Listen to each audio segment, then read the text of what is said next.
যারা মুমিনের বন্ধু নয় তারা আমার শত্রু।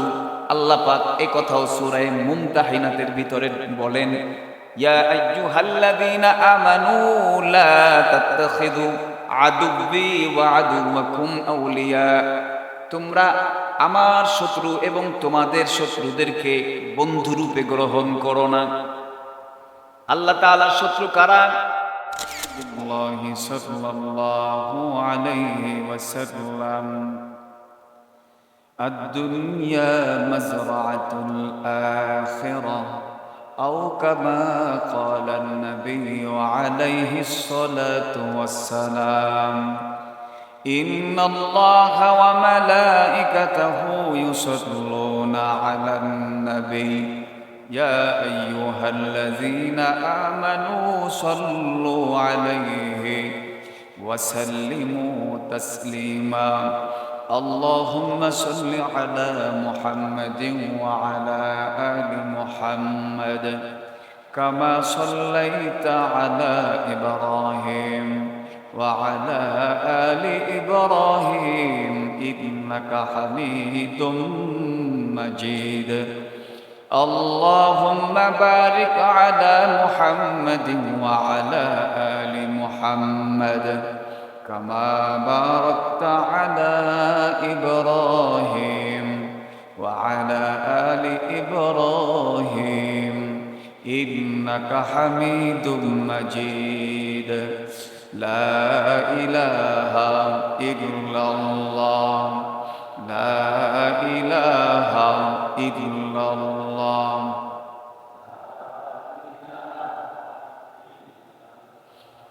لا إله إلا الله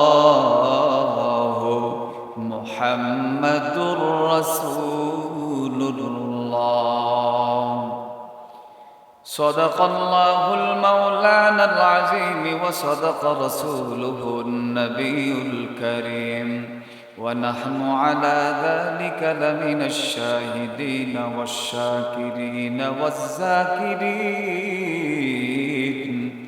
والحمد لله رب العالمين الحمد لله মহান আল্লাহ পাক রব্বুল আলামিনের দরবারে অসংখ্য অগণিত শুকর ও সুজুদ যে মহান আল্লাহ পাক রব্বুল আলামিন আমাদেরকে পবিত্র জুমার দিনে জুমার নামাজ আদায় করার জন্য আল্লাহর ঘর মসজিদে আসার বসার তৌফিক দান করেছেন। এজন্য শুকরিয়া তান বলি আলহামদুলিল্লাহ। লক্ষ কোটি দরুদ ও সালাম মানবতার কান্ডারি রহমাতুল্লিল আলামিন শফিউল মুজনাবিন ইমামুল মুরসালিন সৈয়দুস সাকালাইন হাবিব কিবরিয়া শরফুল আম্বিয়া জনাবে মুহাম্মদুর রাসূলুল্লাহ সাল্লাল্লাহু আলাইহি ওয়াসাল্লামের উপর আল্লাহ পাক রব্বুল আলামিন আমাদেরকে আজ জুমায় উপস্থিত করেছেন। অনেক মানুষ পৃথিবীতে এমন আছে যারা দুনিয়াতে গত সপ্তাহে ছিল কিন্তু এই সপ্তাহে আর নাই। আল্লাহ পাক রব্বুল আলামিন আমাদেরকে নেক হায়াত দিয়েছেন, আমাদেরকে এখনো দুনিয়ায় বাঁচায় রেখেছেন। তার মানে হলো আরও একদিন যদি বেঁচে থাকে মানুষ বেশি, তাহলে একদিনের 5 ওয়াক্ত নামাজ সে বেশি পড়তে পারবে। আবার যদি আরও একদিন বেশি বাঁচতে পারে তাহলে আল্লাহ তাকে যেন আরও 5 ওয়াক্ত নামাজ, আরও একদিনের 5 ওয়াক্ত নামাজ পড়ার বেশি পড়ার সুযোগ আল্লাহ পাক রব্বুল আলামিন তাকে দান করলেন। এই জন্যে আমরা সব সময় শুকরিয়া আদায় করব। শুকরিয়া যে আদায় করে আল্লাহ পাক রব্বুল আলামিন তার নিয়ামতকে বাড়াইয়া দেন। লা ইন শাকারতুম লা আযীদান্নাকুম ওয়া লা ইন কাফারতুম ইন্না আযাবী লাশাদীদ। আল্লাহ পাক রব্বুল আলামিনের উপরে সব সময় ভরসা রাখা এবং আল্লাহ পাক রব্বুল আলামিনকে সব সময় আমাদের প্রতিপালক হিসাবে তিনি আমাদেরকে রক্ষা করবেন, সেই তাওয়াক্কুল আমাদের প্রত্যেকেই রাখা। ওয়া ইয়াতাওয়াক্কাল আলাল্লাহি ফাহুয়া হাসবুহ। আল্লাহ পাক রব্বুল আলামিন বলেন, যে আল্লাহর উপরে তাওয়াক্কুল করে, ভরসা করে, আল্লাহ পাক তার জন্য যথেষ্ট। আল্লাহ তার জন্য যথেষ্ট হয়ে যান। এই জন্য আল্লাহর উপরে ভরসা করতে হবে তাওয়াক্কুল করতে হবে। আল্লাহ আমাদের সকলকে তৌফিক দান করুন, সবাই বলেন আমিন। আমি কোরআনের একটি আয়াত শুরুতে তেলাওয়াত করেছি। আল্লাহ বলেছেন, আল্লাহু ওয়ালিয়ুল্লাযীনা আমানু, যারা ঈমানদার আল্লাহ হলেন তাদের বন্ধু। আল্লাহু ওয়ালিয়ুল্লাযীনা আমানু ইখরিজুহুম মিনাজ যুলুমাতি ইলান নূর। আল্লাহ পাক রব্বুল আলামিন বলেন, যারা ঈমানদার, আল্লাহ পাক রব্বুল আলামিন বলেন যারা মুমিন তারা হলো আল্লাহ তাআলার বন্ধু। আল্লাহু ওয়ালিয়ুল্লাযীন, আল্লাহ হলেন মুমিনের বন্ধু। আল্লাহু ওয়ালিয়ুল্লাযীনা আমানু ইখরিজুহুম মিনাজ যুলুমাতি ইলান নূর। আর আল্লাহ কি করেন? অন্ধকার থেকে আলোর দিকে বান্দাদেরকে নিয়ে আসেন। তাহলে আল্লাহ তাআলা মুমিন বান্দাদের সাথে কি আচরণ করেন? অন্ধকার থেকে আলোতে আনতে চান। আল্লাহু ওয়ালিয়ুল্লাযীনা আমানু ইখরিজুহুম মিনাজ যুলুমাতি ইলান নূর। অন্ধকার থেকে নূরের দিকে, আলোর দিকে আল্লাহ আনতে চান, আনেন। ওয়াল্লাযীনা কাফারু আউলিয়াউহুমুত তাগুত। আর যারা কাফের, ওয়াল্লাযীনা কাফারু, আল্লাহ বলেন যারা কাফের, ওয়াল্লাযীনা কাফারু আউলিয়াউহুমুত তাগুত, কাফের তাগুতের বন্ধু। কাফেররা হলো তাগুতের বন্ধু। তাগুত কি? শয়তান, ইবলিস। যারা আল্লাহ তাআলার ইসলাম থেকে, দিন থেকে যেই ইবলিস মানুষকে দূরে সরায় নিতে চায়, তাগুত যারা, তারা হলো তাগুতের বন্ধু।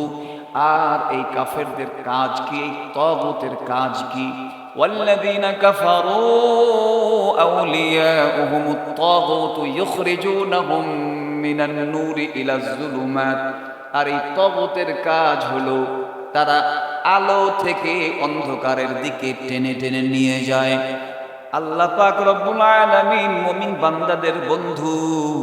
আল্লাহ পাক রব্বুল আলামিন বান্দাদেরকে অন্ধকার থেকে আলোর দিকে আনেন। আর তাগুত হলো কাফেরের বন্ধু। তাদের কাজ হলো আলোর ভিতর থেকে অন্ধকারে নিয়ে যাওয়া। তাহলে বোঝা গেল অন্ধকার জায়গাটা ভালো নয়। এই খারাপ জায়গার দিকে নিতে চায় যারা, তারা গোটা মানব জাতির শত্রু। আর যেহেতু আল্লাহ পাক রব্বুল আলামিন অন্ধকার থেকে আলোর দিকে নিতে চান, গোটা কোরআন এবং ইসলাম দ্বীনকে পরিপূর্ণ ভালোবেসে আল্লাহ তাআলার পথে আমাদেরকে হাঁটলেই সে আলোর সন্ধান আমরা পেয়ে যাব। কিভাবে? তাগুত, পৃথিবীতে যত বেঈমান কাফের মুশরিকেরা আছে, দেখেন তারা সমস্ত মানুষের মাঝে অন্ধকার জাহান্নামের রাস্তাটা তারা পরিষ্কার করতে চায়। তারা চায় যত দুনিয়া জুড়ে গান বাজনা, দুনিয়া জুড়ে অশ্লীলতা, দুনিয়া জুড়ে বিভিন্ন নামে তারা ইসলামের বিরোধিতা, অন্ধকারাচ্ছন্নের পথে মানুষদেরকে টেনে টেনে নিয়ে যায়। আর আল্লাহ পাক রব্বুল আলামিন কোরআনের মাধ্যমে মানুষদেরকে ইসলামের পথে ডাকতে থাকেন। এই জন্য আল্লাহ পাক রব্বুল আলামিন বলেছেন, যেহেতু তারা অন্ধকারের দিকে ডাকে, সুতরাং তারা মুমিনের বন্ধু যেহেতু নয়, যারা মুমিনের বন্ধু নয় তারা আমার শত্রু। আল্লাহ পাক এই কথাও সূরা মুমতাহিনাতের ভিতরে বলেন, ইয়া আইয়ুহাল্লাযীনা আমানু লা তাত্তাখিযু আদুব্বি ওয়া আদুওয়াকুম আউলিয়া। তোমরা আমার শত্রু এবং তোমাদের শত্রুদেরকে বন্ধুরূপে গ্রহণ করো না। আল্লাহ তাআলার শত্রু কারা? আল্লাহ তাআলা পৃথিবীতে তো হাজার হাজার কোটি কোটি মানুষ সৃষ্টি করেছেন। আসবে আবার এক সময় দুনিয়া ধ্বংস হবে। সকল সৃষ্টি তো আল্লাহ তাআলার। এর মধ্য থেকে মানব জাতির ভিতরে যারা আল্লাহ তাআলার সৃষ্টি হওয়ার পরেও আল্লাহকে এক বলে স্বীকার করে না, আল্লাহ পাক রব্বুল আলামিনকে স্বীকার করে না, শিরিক করে এবং আল্লাহ তাআলার হুকুমের বিরোধিতা করে, আল্লাহর উপরে ঈমান আনে না এবং রাসূলের উপরে ঈমান আনে না, এরা হলো আল্লাহ তাআলার শত্রু এবং মুমিনদের শত্রু। এরা হলো আল্লাহর শত্রু, মুমিনের শত্রু। এই জন্য আল্লাহ বললেন, ইয়া আইয়ুহাল্লাযীনা আমানু লা তাত্তাখিযু আদুওয়ি ওয়া আদুওয়াকুম আউলিয়া তুলকুনা ইলাইহিম বিল মাওয়াদ্দাহ। সূরা মুমতাহিনাতের প্রথম আয়াত এটা। আল্লাহ পাক রব্বুল আলামিন বললেন, খবরদার হে ঈমানদারেরা, যেহেতু আমি তোমাদের বন্ধু, আল্লাহ তাই মহব্বতের ডাক দিয়ে বলছেন, তোমরা খবরদার আমার শত্রু এবং তোমাদের শত্রুদেরকে বন্ধুরূপে গ্রহণ করো না। বন্ধুরূপে যদি এখান থেকে আমরা বুঝতে পারি সৎ সঙ্গে সর্ববাস, অসৎ সঙ্গে সর্বনাশ। আল্লাহ রসুল এই জন্যই বলেছেন, কেউ যদি আতর ওয়ালার কাছে থাকে, সে যদি আতর নাও লাগায় তবু তার শরীর থেকে আতরের ঘ্রাণ বের হয়। কেউ যদি কামারওয়ালার কাছে থাকে, সে যদি কামারওয়ালার কাছে থাকে, সে যদি ছাই নাও লাগায়, কামারের ওই ছাইয়ের গন্ধ তার শরীর থেকে কিছুটা আসে। উদাহরণ দিয়েছেন সৎসঙ্গে থাকার, উদাহরণ দিয়েছেন রাসূল সাল্লাল্লাহু আলাইহি ওয়াসাল্লাম। সৎ সঙ্গ অবলম্বন করলে, সে যারা ভালো মানুষ, ভালোদের সঙ্গে চললে, ওই ভালো কিছুটা সে যদি সেখান থেকে সেভাবে গ্রহণ নাও করে, তারপরও কিছুটা তার থেকে তার ভিতরে ঢুকে পড়ে। কেউ যদি খারাপ লোকের সাথে চলে, তার খারাপের কিছু অংশ তার ভিতরে ঢুকে পড়ে। একদাস নামে রাধারে বসিয়া হিরিন মাটির ঢেলা, কাছে নিয়া সফিয়া দেখিলাম রয়েছে সুভাষ মেলা। কহিল তাহারে কষ্টরি তুমি, অগ তুমি কি আতর দাগ, তোমার গায়েতে সুভাষে ভরা, অগ তুমি কি গুলিস্তা। মাটি ডাক দিয়া কয়, যাহা কহিলে এসব কিছু আমি নহি, আমি অতি নিচু মাটি, ফুলের সাথে থাকিয়া তাহার সুবাসে হইলাম খাঁটি। মাটিকে জিজ্ঞাসা করেছে এক আল্লাহর বান্দা, ও মাটি, তোমার কাছ থেকে কেমন সুগন্ধি বের হয়? তুমি কি কস্তুরী দানা, তুমি কি আতর? মাটির থেকে জবাব আসে, না না, আমি আতরও নই, আমি কস্তুরী দানাও নই। ফুলের সাথে আমার বসবাস, ফুলের সঙ্গ গ্রহণ করার কারণে আমার ভিতরেও সুঘ্রাণ এসে গেছে। আল্লাহর বান্দা প্রমাণ করতে চান, কোনো মানুষ, কোনো দল, কোনো গোষ্ঠী, কোনো জাতি যদি ভালো মানুষের সঙ্গ অবলম্বন করে, তাহলে তার ভিতরেও ভালো সিফাতগুলো এসে যায়। আল্লাহ হলেন আমাদের বন্ধু। এই জন্য আল্লাহ বলতেছেন, খবরদার তোমরা আমার এবং তোমাদের শত্রুদেরকে খবরদার বন্ধু বানায়ো না। আল্লাহ পাক রব্বুল আলামিন আরো পরিষ্কার ভাষায় নাম ধরে ধরে, গোষ্ঠীদের নাম ধরে ধরে শত্রু তালিকা করে দিলেন। আল্লাহ বলেন, লাতাজিদান্না আশাদ্দান নাসি আদাওয়াতাল লিল্লাযীনা আমানুল ইয়াহুদা ওয়াল্লাযীনা আশরাকু। এই দুনিয়ার ভিতরে মুমিনদের শত্রু সবচাইতে বেশি কঠোর শত্রু কারা, এই কথাটা আল্লাহ কোরআনের মধ্যে স্পষ্ট নাম ধরে বলে দিলেন। আল্লাহ বলেন, লাতাজিদান্না আশাদ্দান নাসি আদাওয়াতাল লিল্লাযীনা আমানুল ইয়াহুদা ওয়াল্লাযীনা আশরাকু। আপনি পাবেন দুনিয়ার মধ্যে সবচাইতে শত্রুতার দিক দিয়ে কঠোরতম শত্রু হলো 1 নম্বরে ইহুদিরা, 1 নম্বরে ইহুদি, 2 নম্বরে মুশরিক।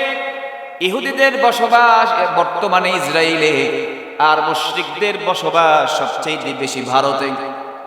আল্লাহ বলে দিলেন, লাতাজিদান্না আশাদ্দান নাসি আদাওয়াতাল লিল্লাযীনা আমানুল ইয়াহুদা ওয়াল্লাযীনা আশরাকু ওয়া লাতাজিদান্না আকরাবাহুম মাওয়াদ্দাতাল লিল্লাযীনা আমানুল্লাযীনা ক্বালু ইন্না নাসারা। আর খ্রিস্টানদেরকে বন্ধুপরায়ণ অনেক সময় পাওয়া যাবে, এ কথাও আল্লাহ বলেছেন। তাহলে অন্য আয়াতে আল্লাহ বলেন, ওয়ালান তারদা আনকাল ইয়াহুদু ওয়ালান নাসারা, আপনি যদি তাদের ধর্ম, ইহুদিদের ধর্ম যতক্ষণ পর্যন্ত গ্রহণ না করবেন, তারা আপনাকে বন্ধুরূপে গ্রহণ করবে না। বোঝা গেল আল্লাহ হলেন আমাদের আসল বন্ধু, আর মুমিন যারা তারা হলো আমাদের আসল বন্ধু। এর বাহিরে এক নাম্বার শত্রু হলো ইহুদিরা। আল্লাহ পাক রব্বুল আলামিন পরিষ্কার ভাষায় যখন এই কথা বলেছেন, ইহুদিরা হলো তোমাদের শত্রু এবং তারা কিছুতেই তোমাদের ধর্ম গ্রহণ করবে না, কোনোভাবেই তারা তোমাদের ধর্ম গ্রহণ করবে না। ব্যক্তিগতভাবে একে একে কেউ গ্রহণ করতে পারে, দলগতভাবে ইহুদিরা গ্রহণ করবে না। কিন্তু তারা যে জানে না এটা ইসলাম সত্য এমন না, তারা জানে ইসলাম সত্য, তবুও তারা গ্রহণ করবে না। আল্লাহ পাক রব্বুল আলামিনের এই এতটুকু ঘটনায় কোরআনকে মিথ্যা প্রমাণ করতে পারে তারা ইচ্ছা করলে কিভাবে? আল্লাহ যেহেতু বলছেন এই আয়াতে কিছুতেই তারা তোমাদের ধর্ম গ্রহণ করবে না, অথচ আল্লাহ বললেন যালিকাল কিতাবু লা রাইবা ফীহ, এই কিতাবের ভিতরে সন্দেহের কোনো অবকাশ নাই। যা কিছু আল্লাহ বলেছেন সব সত্য। সুতরাং ইহুদিরা যদি চায় আগামীকাল সব ইহুদিরা মুসলমান হয়ে গেল, হয়ে যাবার পরেই বলবে তোমাদের আল্লাহ না বলেছে যে কোরআন সত্য, আর আল্লাহ বলেছেন ইহুদিরা ইসলাম গ্রহণ করবে না, আমরা তো গ্রহণ করে ফেললাম, সুতরাং কোরআন মিথ্যা। এটা তারা কোনদিন করেছে? এরা কখনো করবে না, কারণ কোরআন তো সত্য।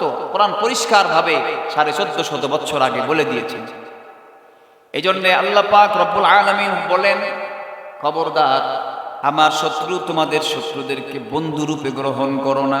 কিন্তু আমাদের মুসলিম রাষ্ট্রগুলির অবস্থা হলো, দেখা যায় তাদের সম্পর্ক সবচাইতে বেঈমানদের সঙ্গে সবচাইতে বেশি, কথা ঠিক না বেঠিক? সবচাইতে সম্পর্ক অধিকাংশ মুসলিম রাষ্ট্রগুলোর ইসরায়েলের সাথে, আমেরিকার সাথে, ভারতের সাথে তাদের সম্পর্ক সবচাইতে বেশি। অথচ 57টি মুসলিম রাষ্ট্র তারা নিজেরাই যদি ঐক্য হয়ে যায়, নিজেরাই নিজেদেরকে সহযোগিতা করে, পরস্পর সহযোগিতা করে, আল্লাহ পাক রব্বুল আলামিন মুমিনদের চাইতে সম্পদশালী কাউকে বেশি করেন নাই। পৃথিবীর সমস্ত দেশ যদি দেখা হয় তাহলে সবচাইতে খনিজ সম্পদ থেকে শুরু করে সমস্ত সম্পদের দিক দিয়ে আল্লাহ পাক রব্বুল আলামিন মুসলমানদেরকেই সবচাইতে বেশি সম্পদশালী করেছেন। সুতরাং আল্লাহর কথা যদি মুসলমানেরা মেনে নেয়, আজ যদি মেনে নেয়, এখনো যদি মানতে পারে, তাহলে সারা জীবন কিয়ামত পর্যন্ত পৃথিবীর কোনো বেঈমান কাফেরেরা মুসলমানদের দিকে চোখ তুলে তাকাবার সাহস করবে না। কিন্তু আজ দেখা যায় পরাশক্তিগুলো সব বেঈমান। এগুলো আমরা মুসলমানরা করেছি। আমাদের তেল, আমাদের গ্যাস, আমাদের লোহা, আমাদের খনিজ সম্পদ দিয়েই তো তারা এগুলো তৈরি করেছে আমাদের থেকে নিয়ে। কিন্তু আল্লাহ বললেন ওদেরকে বন্ধুরূপে গ্রহণ করো না। তাহলে ওদের সঙ্গে শুধু যুদ্ধ করতে হবে? না, যুদ্ধের কথাও বলেন নাই। বলেছেন যদি তারা জুলুম করে তখন তাদের সাথে যুদ্ধ হবে, যদি তারা হামলা করে তখন তাদের সাথে যুদ্ধ হবে, যদি তারা অত্যাচার করে তখন যুদ্ধ হবে। যেমন খাইবারের যুদ্ধ কখন সংঘটিত হয়েছিল? খাইবারের ইহুদিরা রসুলের উপরে, মুসলমানদের উপরে বারবার আক্রমণ করতেছিল। আল্লাহ বলেন এবার এই আক্রমণ প্রতিহত করার পালা, তুমি এবার আক্রমণ করো। তারা বারবার যেহেতু আক্রমণ করছে, এবার তোমার পালা। এই জন্য বলবো আমাদের এই জন্য দোয়া করতে হবে, কামনা আনতে হবে যেন পৃথিবীর সমস্ত মুসলিম রাষ্ট্রগুলো তারা ইসলামের পরিপূর্ণ বিধান মানে, বিশেষ করে আমাদের এই দেশ বাংলাদেশ, এখানে ইসলামী রাষ্ট্র হয়। যারাই ক্ষমতায় যায় তারা যেন ইসলামকে সেখানে প্রাধান্য দেয়, সে যেই যাক না কেন, ইসলামকে যেন প্রাধান্য দেয়।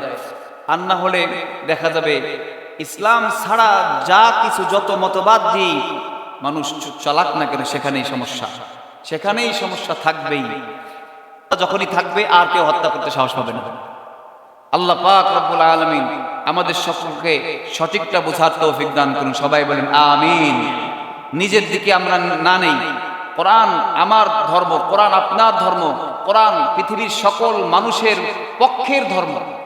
সকল মানুষের, সব মানুষের, আমি এখানে মুসলিম বলি না, হিন্দু খ্রিস্টান নাসারা সমস্ত মানুষের পক্ষের ধর্ম, পক্ষের গ্রন্থ হলো কোরআন। সুতরাং আপনি কোরআনের কথা শোনার পরে আপনি কেন রাগ করবেন? কেন আপনার অন্তর জ্বালা সৃষ্টি হবে?